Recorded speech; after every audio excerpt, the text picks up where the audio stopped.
മഹാലക്ഷ്മി സീരിയലിന്റെ ഇന്നത്തെ എപ്പിസോഡ് റിവ്യൂയിലേക്ക് എല്ലാവർക്കും സ്വാഗതം. അങ്ങനെ കണ്ണനാണെങ്കിൽ ഉണ്ണിയോടും കരുണയോടും അവസാനമായിട്ട് പറയുന്നുണ്ട്, ദേ നോക്ക്, ഒരവസരം കൂടി ഞാൻ തരികയാണ്. പക്ഷെ അതിൽ നിങ്ങൾക്ക് രണ്ടുപേർക്കും എന്തെങ്കിലും വീഴ്ച സംഭവിക്കുകയാണെങ്കിൽ ഉറപ്പായിട്ടും ഇനി പുറത്തായിരിക്കും. പിന്നെ ഞാൻ ഇപ്പൊ തന്നെ സാമ്പത്തികമായിട്ട് സഹായിക്കുന്നുണ്ട്. ഇനിയും നിന്റെ ഭാര്യ ഒതുങ്ങി ജീവിക്കാൻ തയ്യാറായിട്ടില്ലെങ്കിൽ കാലണയുടെ സഹായം നിനക്കുണ്ടാകില്ല എന്നൊക്കെ പറയുമ്പോൾ കരുണയ്ക്കാണെങ്കിൽ അതങ്ങോട്ട് പറ്റുന്നില്ല. അവളുടെ മുഖമാണെങ്കിൽ വീർത്ത് കെട്ടി അങ്ങനെ ഇരിക്കുകയാണ്. ഈ സമയം ദുർഗ പറയാണ്, കണ്ടില്ല മോനെ, അത് പറഞ്ഞപ്പോൾ അവളുടെ മുഖത്തുള്ള ദേഷ്യം. ഇവളെ ഒരിക്കലും നന്നാകാൻ പോകുന്നില്ല. എന്റെ സമ്മതമില്ലാതെയാണ് നീ ഇവളെയും കൂട്ടിയിട്ട് ഇങ്ങോട്ട് വന്നിരിക്കുന്നത്. ഒരിക്കലും നിന്റെ അച്ഛന്റെ ആത്മാവ് അത് സഹിക്കില്ലടാ. എന്തായാലും ഒരു കാര്യം ഞാൻ പറഞ്ഞേക്കാം, ഇവിടെ അടങ്ങി ഒതുങ്ങി നീ കഴിഞ്ഞോളണം. പിന്നെ നിന്റെ മുത്തശ്ശി ഉണ്ടാക്കി തരുന്നത് പോലെ നീ പ്രഗ്നന്റ് ആണല്ലോ, കൊതി കൊതി തോന്നുമ്പോഴൊക്കെ ഓരോന്നുണ്ടാക്കി തരാനായിട്ടൊന്നും എന്നെ വിളിച്ചേക്കരുത്. ഇവിടെ എന്താണോ വെച്ച് വിളമ്പുന്നത് അത് കഴിച്ച് മിണ്ടാതിരുന്നോളണം, കേട്ടല്ലോടി എന്നൊക്കെ പറഞ്ഞ ദുർഗയും കരുണയെ വഴക്ക് പറയുകയാണ്.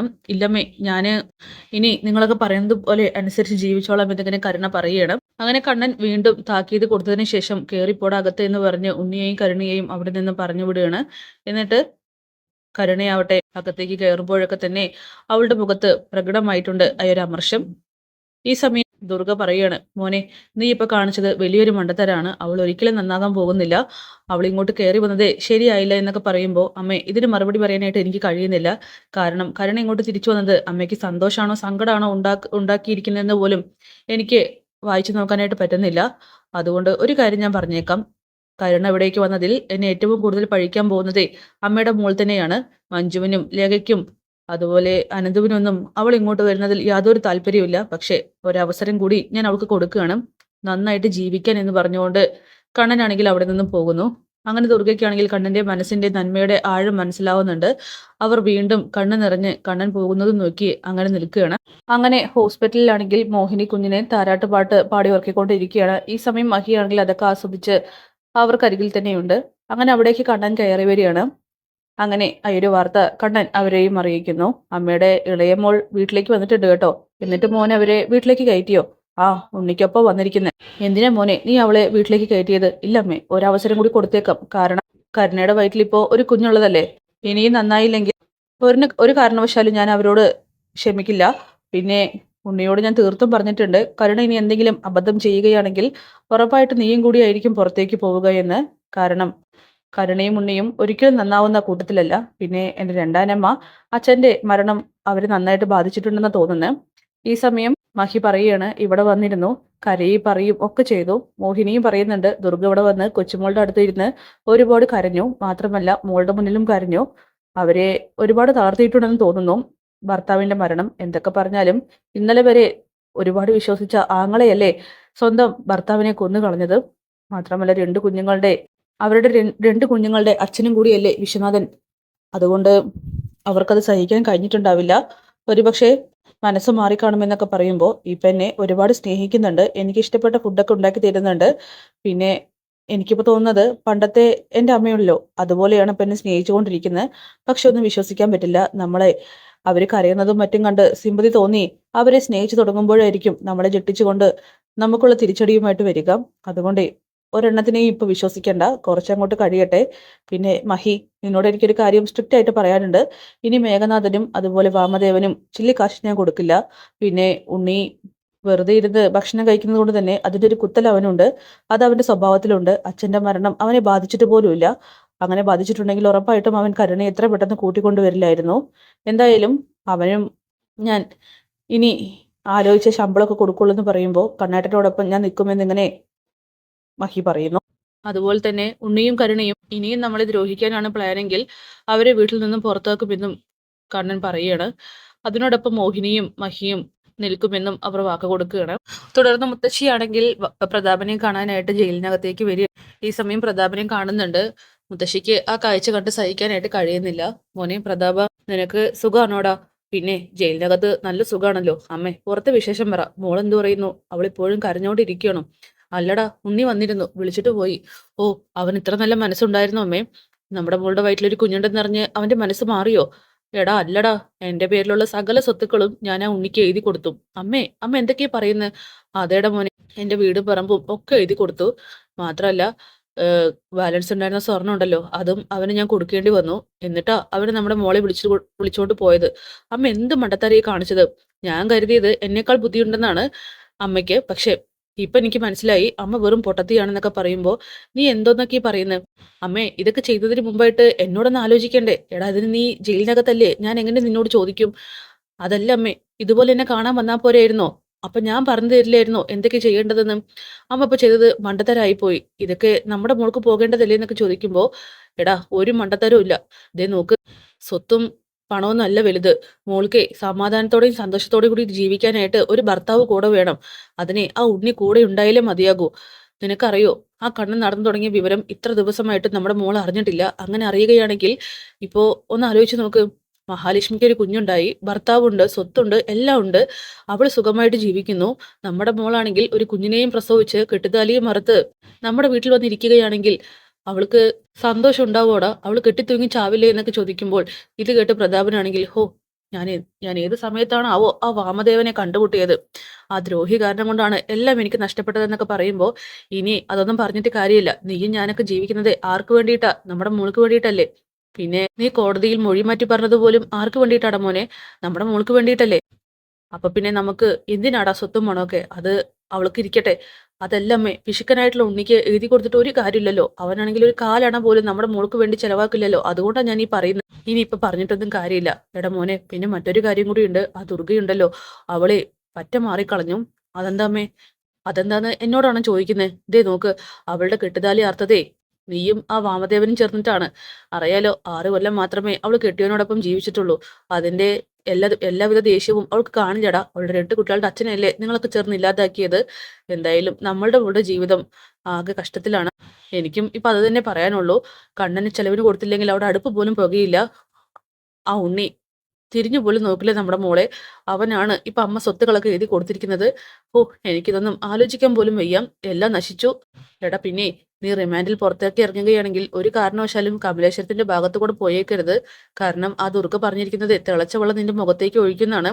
അതുകൊണ്ടേ നീ അടങ്ങി ഒതുങ്ങി നമ്മുടെ വീട്ടിൽ തന്നെ ഇരുന്നാൽ മതി. പിന്നെ എന്തെങ്കിലുമൊക്കെ ചെയ്തിട്ടേ നീ ഇവിടേക്ക് തിരിച്ചു വരാതിരിക്കാൻ നോക്കണം. അമ്മയ്ക്ക് പറ്റുന്നില്ലടാ നീ ഇല്ലാതെ. അമ്മേ, എനിക്കും തോന്നുന്നില്ല ഇവിടേക്ക് തിരിച്ചു വരേണ്ടി വരുമെന്ന് എനിക്ക് തോന്നുന്നത്. കാരണം അത്തരത്തിലാണല്ലോ കാര്യങ്ങളുടെ പോക്ക്. ആ, എന്തായാലും നമ്മുടെ മോള് സന്തോഷത്തോടെ ഇരുന്നാൽ മതിയായിരുന്നു. ഇത് നോക്കുമോനെ, എൻ്റെ ഈ കഴുത്തിൽ കിടക്കുന്ന മാലയും വളയും കമ്മലും മാത്രമേ ഇനി എനിക്കുള്ളൂ. അതുകൊണ്ട് എൻ്റെ ഒരേ ഒരു പ്രാർത്ഥന മോള് സന്തോഷത്തോടെ ഇരിക്കണമെന്ന് മാത്രമാണ്. അമ്മ പോയിട്ട് വരട്ടേടാന്നൊക്കെ ചോദിക്കുമ്പോൾ ശരി അമ്മയെന്ന് പറഞ്ഞുകൊണ്ട് പ്രതാപനാണെങ്കിൽ അവിടെ നിന്നും മുത്തശ്ശിയെ വിട്ടയക്കുകയാണ്.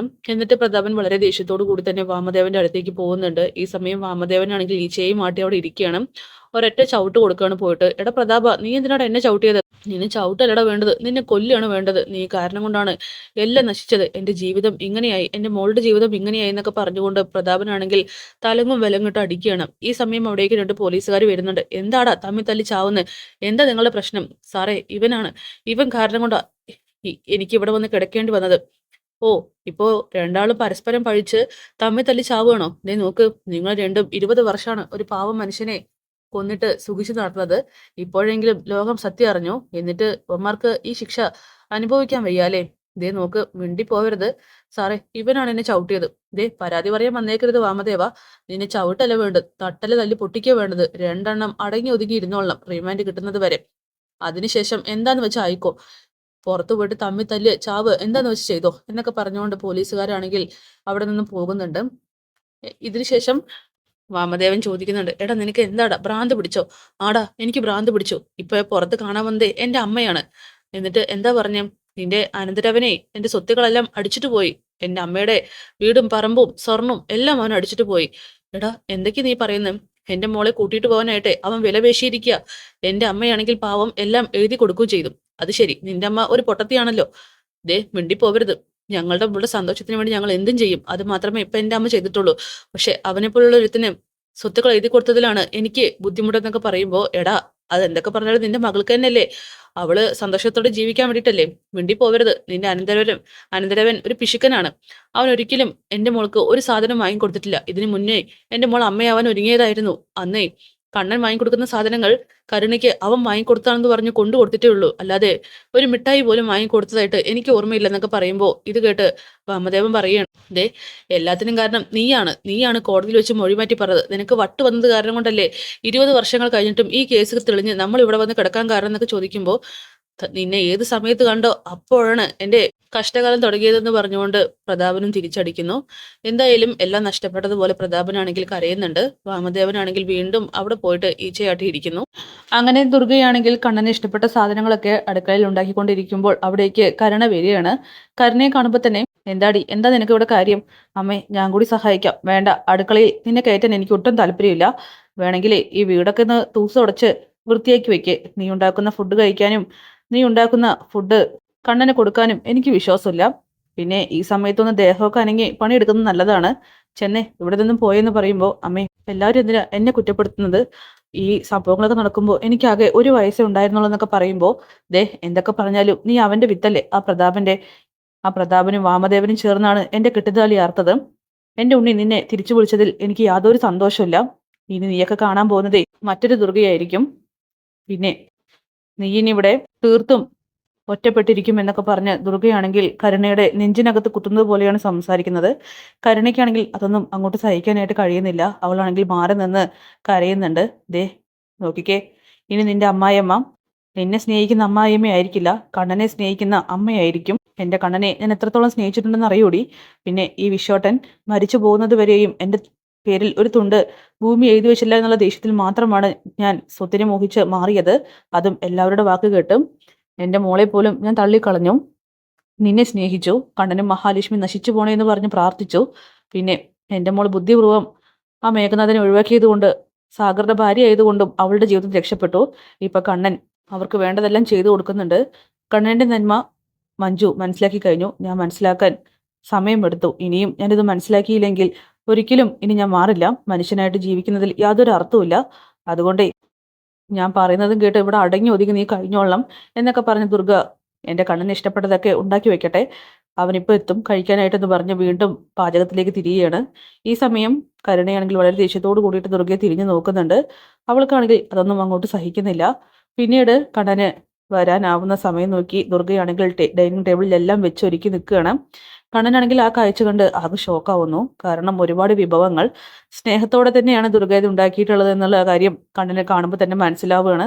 മോനെ വന്നേ, ഇതേ നിനക്ക് ഇഷ്ടപ്പെട്ടതൊക്കെ അമ്മ ഉണ്ടാക്കി വെച്ചിട്ടുണ്ട്, മോൻ വാ, ദാ ഇരിക്കേ. അങ്ങനെ ചോറ് വിളമ്പുകയാണ്. മോനക്ക് അമ്മ ഉണ്ടാക്കുന്നതിലൊന്നും വിശ്വാസം ഉണ്ടാവില്ല എന്നറിയാം, അമ്മ എല്ലാം ടേസ്റ്റ് ചെയ്ത് കാണിച്ചു തരാം എന്ന് പറഞ്ഞ് ചോറൊക്കെ എടുത്ത് കുറച്ചെടുത്ത് ടേസ്റ്റ് ചെയ്ത് കൊടുക്കുകയാണ്. അയ്യോ അമ്മേ വേണ്ട, നിർത്ത്, എനിക്ക് വിശ്വാസമുണ്ട്. കാരണം അച്ഛൻ്റെ മരണം അമ്മയെ സ്വാധീനിച്ചിട്ടുണ്ടെന്ന് എനിക്കറിയാം. ഇനിയും അമ്മ മാറിയില്ലെങ്കിൽ ഒരിക്കലും അമ്മ മനുഷ്യനായിട്ട് കണക്കാക്കാനായിട്ട് പറ്റില്ല. അതുകൊണ്ട് എനിക്ക് വിശ്വാസമാണ്. അമ്മ വിളമ്പിക്കോ, ഞാൻ കഴിക്കാം. പിന്നെ അമ്മ വെളുപ്പിൽ ഭക്ഷണമൊക്കെ ആർത്തിയോട് കൂടി കഴിച്ചിരുന്ന കാലം ഉണ്ടായിരുന്നു. എൻ്റെ അമ്മ മരിച്ചിട്ടും എനിക്ക് അമ്മയില്ലാത്ത ഫീലിംഗ് ഇതുവരെ അറിയാത്തൊരു സമയം ഉണ്ടായിരുന്നു. പക്ഷേ അച്ഛൻ്റെ മരണത്തോട് കൂടിയിട്ട് അതൊക്കെ മാറിയില്ലമ്മേ. മോനെ ഇനി അതൊന്നും പറയണ്ട. അമ്മ പൂർണ്ണമായിട്ട് മാറിക്കഴിഞ്ഞു. പക്ഷേ മോനമ്മയെ മനസ്സിലാക്കിയാലും മനസ്സിലാക്കാത്ത കുറച്ച് ആളുകളുണ്ട്. മോൻ്റെ ഭാര്യയും അതുപോലെ അനന്തവും ലേഖയും ഒക്കെ തന്നെ. എന്തായാലും അവരൊക്കെ ഈ അമ്മയെ മനസ്സിലാക്കുമായിരിക്കും അല്ലേ എന്ന് പറഞ്ഞുകൊണ്ട് കണ്ണൻ എല്ലാം വിളമ്പി കൊടുക്കുകയാണ്. ഈ കാഴ്ച കണ്ടുകൊണ്ട് കരുണയാണെങ്കിൽ മുകളിൽ നിന്നും താഴേക്ക് വരുന്നുണ്ട്. അങ്ങനെ കരുണ വരുന്നത് കാണുമ്പോൾ, എന്താടി നോക്കുന്നേ എന്ന് ചോദിച്ചുകൊണ്ട് കരുണയോട് ദേഷ്യപ്പെടുന്ന ദുർഗയാണ് കാണിക്കുന്നത്. അപ്പോൾ അതൊക്കെ കാണിച്ചുകൊണ്ടാണ് എപ്പിസോഡ് അവസാനിക്കുന്നത്. കാത്തിരിക്കാൻ നാളത്തെ കിടിലൻ എപ്പിസോഡ് ഞാൻ